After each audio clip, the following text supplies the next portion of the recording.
Feely and Keely have been sent ahead of the rest of Thorin's company with Oin and Gloin to scout out the paths before them. As they rush through the tunnels, they must keep an eye out for any goblins. Time is of the essence, however, so they cannot delay no matter what obstacles stand in their path.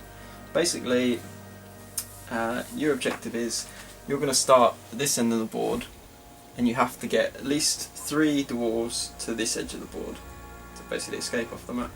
And there's going to be a bunch of goblins on this platform and a few goblins on this platform trying to stop you. This is all just like a massive drop where if you fall off one of these, which can happen, you can get pushed off, you fall to your death basically. So you've got Feely there on the left. He has throwing axes. Keely next to him has got a bow, so he can shoot as well in the same way if he moves half his distance or doesn't move at all. Then you've got Oin, who has a 2-handed staff, and Gloin, who's got 2 axes, and he has throwing axes as well. They do have a couple of special rules. Feely and Keely work really well together as a team. Basically, at the start of any phase, basically each turn is divided up into a number of phases. At the start of any phase, they can actually switch places, but they have to be in base-to-base contact to do that. So they literally just switch places, which could be advantageous for one particular reason or another. Oin has a special ability where he can heal other people in the party if he doesn't move, and he has to be in base contact with them. Gloin has a special ability which allows him to re-roll 1s to wound in combat. Now I have to place my goblins. And my goblins, what I'm using in this scenario, what I get to use, is 12 normal goblins and the goblin captain. And I get to put 3 on this first platform, wherever I want. That's my platform. Quite tough. It's Goblin Town now. Yep, and then the rest go on the other platform, and then the goblin captain can go on either. So I get a bunch of goblins on this platform. And they're going to try and get over to you as quickly as possible, I think. So we'll stick them quite far forward. And then I can stick the goblin captain with either. I think I'll stick him on this side. Priority starts with the good player. Priority basically indicates who gets to move and shoot first in any turn. It starts with the good side, and from then on we have to roll off to see who has the priority. Now, all your guys can move 5 inches. And as I said, the other thing, quite important thing, is that you only have 10 turns to do this in. My objective, your objective is, as I said, to get to this board edge. My objective is to delay you or kill 2 or more dwarves. One more special rule, sorry. Any goblins that get killed get put to one side, and they're not necessarily dead forever. At the end of every turn, I get to roll, and on a 4+, they'll come back on the board, but only up to a maximum of what I've got here. And I don't think the goblin captain will come back because he's a particular character, so I think once he's dead, he's dead. I will just explain another thing. Everything has what's called a control zone, and this is basically like a 1-inch radius around its base. You can't just move through that. You have to charge the enemy. If you move into something's control zone, you have to charge it. But once an enemy has been charged, it no longer has a control zone. So for instance, if one of your dwarves charged this guy, another one charged this guy, theoretically another dwarf could run in between the two then. Okay, but let's start. So it's I can use the dice there to mark, or I'll get a different dice to mark the turns. Use a big red dice, so it's turn 1. Alright, so your turn first. So first things first is move. So all your dwarves move 5 inches. I think and so do my goblins actually. So I think basically everything on the table moves 5 inches. If you really want to shoot though, you want to stay under half your move, so 2.5 inches. remember time is of the essence, because we've only got 10 turns. If I want to shoot. Yeah, if you want to shoot, move half your distance. So, and even then, you suffer a penalty for even moving at all. He hasn't actually... he has got throwing axes. So he can shoot from back there, and he can't, so I have to bring him up. Remember though, I would use the shooting thing sparingly, to be honest, just because you will run out of time quite quickly. And that's why he's better in combat than he is in shooting anyway. Oh, okay. Right, your advice. And remember, after you've moved, I can still move. So, more than likely you're going to get charged anyway. So then you won't have a chance to shoot, and you'll just be further back by the time I've charged you. So I'll start with these dudes at the back. Now I can charge basically. So how do I want to do this? Goblins are best when ganging up, obviously. I think I'm going to gang up on Feely and Keely over there because Gloin's pretty nasty. So he's going to charge Feely. This goblin's going to charge Keely, like so. And I wonder if this guy can charge Keely as well. He can. So, the way fighting works is, you see on your little chart there, the player with priority breaks up fights if there's multiple combats, but it doesn't apply in this case because it's going to be this goblin against Feely and these two against Keely, because that's the only way it can be split. On which fight do you want to do first? I think you get to choose because you have priority. So we can either do this one or this one. One-on-one first of all. So Feely, yeah, okay. So how many attacks does Feely have? 2 attacks. So you take 2 dice, and my goblin has just 1 attack. Now, if I move these out of the way, then we roll off. I rolled a 1. So 6. now, you don't combine them. You just take your highest. So your highest is a 4, which obviously beats my 1. So you win the fight. Now what's happened is the loser jumps back an inch. So my little goblin guy recoils like to there. Now you get to try and strike me, or see what damage you did basically in the fight. So you take your 2 attacks and you roll them and you try and beat my defense. There's a little chart for doing this, which I've got handily. So what we do is we compare Feely's strength, which is 4, to the goblin's defense, which is 3. So this little chart tells me that you need a 4 or more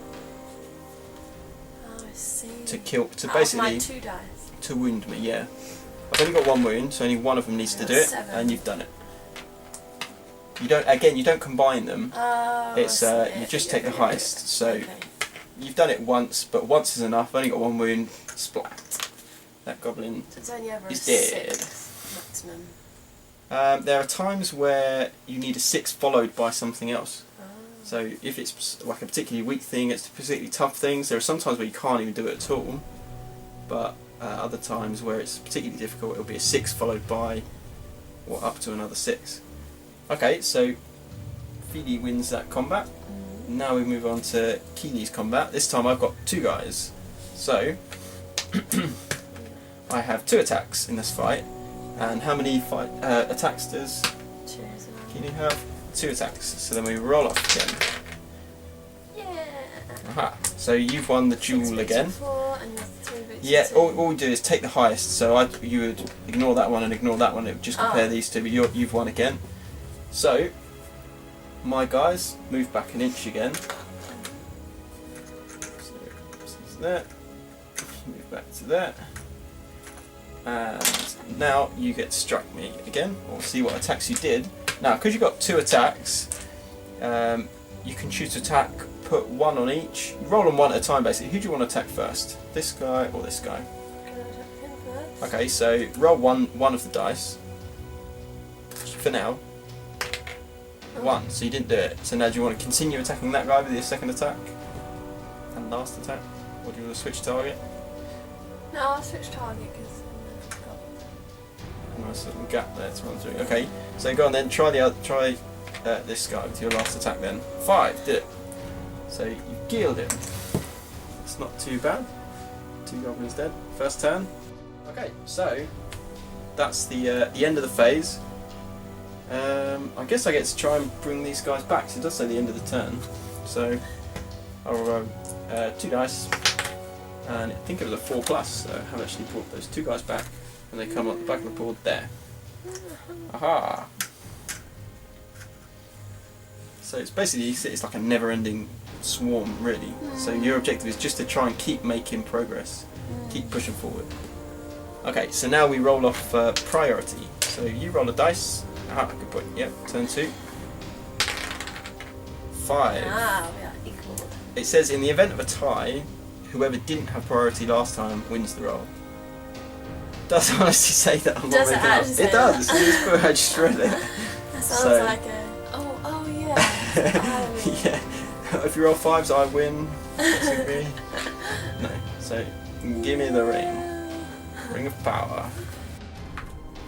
Let's start. Well, this guy can obviously charge. So who's he going to charge? He's going to hold up basically. Who do I want to hold up? Let's change tack. You've already very successful against Keeley. So now he's going to try Oin. Oin's like the weakest of all your guys. So he's going to charge into Oin there. And my guys are going to keep just pushing forward to try and prevent your progress. I'm going to just jump forward. I want to keep a little bit of separation, because if you can't do that full back move, you're considered trapped. So now it's your moves. Oin can't move because he's been charged and he's stuck in combat. So you could rush to his aid and charge that one goblin, or you could maybe get 2 of the dwarves to run off, 1 to stay and help, or you could just all run off and leave Oin to fend for himself. After all, you only need 3 dwarves to get off the board. So they could move a little bit and shoot. I'd rather do that, because you know my guys have all moved now, so they're not going to move any further. But as I said, progress is kind of important. Well, I think you're right. I think Finny and Killy are definitely going to just try and push on. Yeah, just charge forward. So let's take them as far as we can. Yes. So 5 inches. I've got them both there. So there. Yeah. So that's within Yeah. Well, you an have. inch, isn't it? No, Their you charge don't. zone. Well, you can't move within an inch of something you're not charging, so you have to stay an inch away. But I would say that's about an inch away.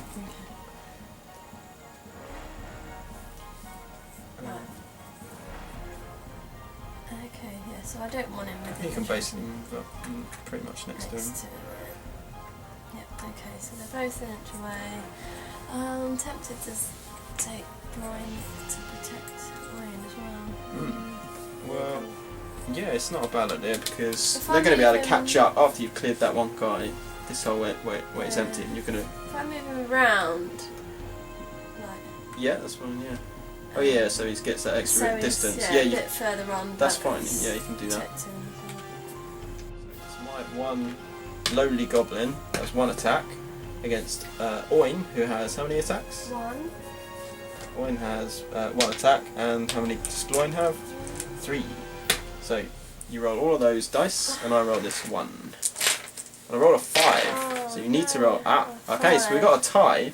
But what we do is we take your highest F value, which is your fight value, and it's the first number in that. It should say Gloin's 6. Gloin's is 6. So against my goblin's fight value, 2. So obviously, Gloin's a better fighter than the goblin. So in the event of a tie, he basically wins the roll, and I have to be pushed back. Okay. So I move back. an inch to there. And now you get to strike me with both Oin and Gloin. So Gloin has 3 attacks. There's only one target you can do, so you might as well just roll all of them. And Oin has his 1. Roll them separately because they have slightly different strength values, I think, because of their different weapons. Okay, so Oin is going to attack first. 5. That does it. That kills him. Splat. He's dead. So that's Oin and Gloin done. Yeah. Well, and that's it for the turn, I think. That's all the fighting down. Yep. So now goes on to we roll for priority again. Turn 3. I get to roll to see if this guy comes back. Actually, he does. Ah, see. Yeah, that's just. Yeah, you can't get too excited about.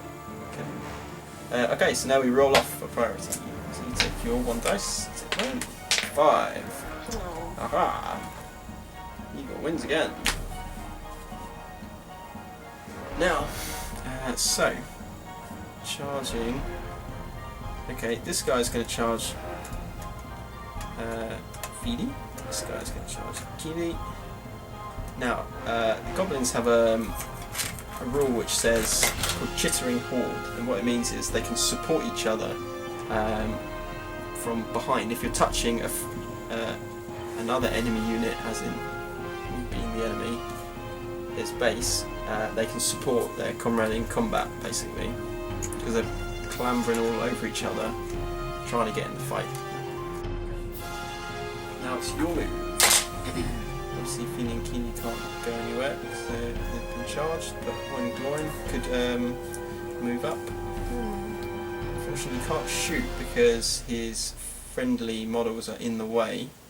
I'd say Gloin can probably get around there and help out Keely there. That's what I thought. Isn't it just bringing him right round? If you can bring him around there and stick him in the corner, then he's basically helping out in that fight. And because Oin's weaker, he's going to just stay behind. Yeah, well, it's good to put him in base contact because he can do his heal thing should it become a problem. I get to decide who attacks first, having priority. So let's just do this 1 on 2 here. So I've got my goblin there, supported by this guy against Feely. So I'll get 2 attacks for having 2 goblins in the fight, and it was 2 attacks for Feely, wasn't it? Yeah. Okay. So we roll off. Got a 5. Oh. Okay. So now I'm going to tell you something about the M value in your stats there. The M value is called a might statistic or stat. Now you can spend these to alter dice rolls such as these. So for every might point you can adjust the dice roll by 1. Would you want to do that? You only need to bump it up by 1 and then you'll tie me, because your fight value is better, you'll win the combat. Yeah. Okay, so Why would no one use might? because they're finite. You've only got 2 of them, so when if you use one, yeah. So if you use it, then you're down to 1. But I might as well use them now and then. I would say it's probably a good idea. So we'll bump that up to a 5. Cross off the 2 and stick just 1 next to it, so that we remember that he's spent his might point. All right, cool. So you win. So you get to. I've got to now try and move back. So. I might have still stuck these guys too close. This guy obviously can't jump back because he's supported, but there's a thing called make way. If a friendly model can move out of the way to make room for you, they can do that. So actually I think this guy's going to be okay because he can jump back this to here, and then that should give him enough room to jump back to here. So now you get to try and strike him. So roll your 2 dice. And you've got 6 and 4, easily killing him. Splat. So go over here, dead pile, and we can go on to the next combat, who is got Gloin and Keely against these 2 goblins here. So, if I remember rightly, Gloin had 3 attacks. Keely had 2. Oh, Keely. Yes, Keely in there. and my goblins will have 1 each. Okay, so let's roll. Let's see who gets the highest. You can roll them all together. 5. So you need to beat a 5. Ouch! You haven't managed to do it. So again, you're probably going to want to use someone's might point. Yeah. So you can use either Gloins or Keeley's. Use coins. You're going to use Gloin's might points. So that knocks him up one of your dice to a 5, which ties mine. So you win. So you've got 3 attacks from Gloin there, and 2 attacks from Keeley. I think do they have different strengths or anything? Oh, but 1, so you will have to roll them separately. So who's going to roll first? Yeah, we'll do Kiwi first. Keeley, that's those 2 then. So you're looking for, I think it was 4 plus, wasn't it? 4, 5 or 6. So Keeley. And he does it. Oh, he should have jumped back actually. And then in this instance, can he do it? Yeah, I guess he can kind of do that, and then he jumps back to there. But no, he's dead anyway. There we go. If he was trapped, he would have again had the double strikes against him for being trapped. Okay, so now I get to see if these guys can come back on because it's the end of the turn. No, neither of them come back on.